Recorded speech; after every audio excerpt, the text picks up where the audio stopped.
పెద్దదోర్నాల మండలం government degree college farewell and universe day కార్యక్రమం జరిగింది.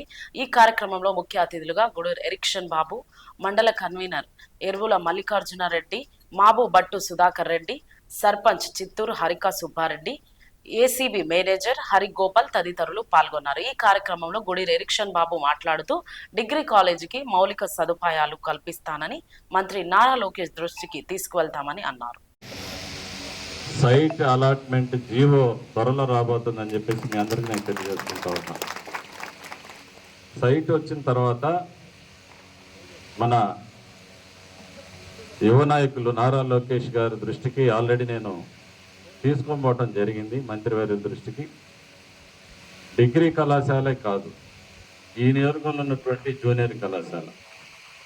నేను లోకేష్ బాబు గారి పుట్టినరోజు ఇంటర్మీడియట్ హాస్టల్కి వెళ్ళాను. పాపం ఆడపిల్లల హాస్టల్కి వెళ్ళాను. రేకుల షెడ్లో ఉన్నారు అందరూ కూడా.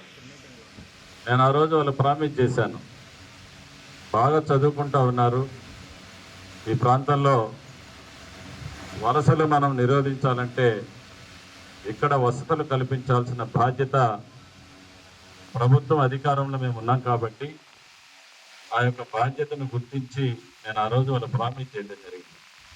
డెఫినెట్గా మీకు ప్రభుత్వం తరఫున పక్కా హాస్టల్ భవన నిర్మాణానికి కృషి చేస్తానని లోకేష్ బాబు గారి యొక్క జన్మదినం రోజు నేను మాటిచ్చాను. వారం క్రితం ఆ బిడ్డలకి, జూనియర్ కళాశాలలో చదువుకున్న ఆడబిడ్డలకి 6 కోట్ల రూపాయలతోటి కాలేజ్ హాస్టల్ మంజూరు చేసినటువంటి పరిస్థితి మీ దృష్టికి తీసుకొని వస్తూ ఉన్నా.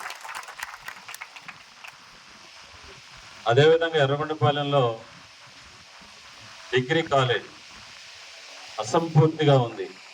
తెలుగుదేశం పార్టీ 2014 నుంచి 19 వరకు అధికారంలో ఉన్నప్పుడు గౌరవ ముఖ్యమంత్రి వర్యులు ఆ రోజు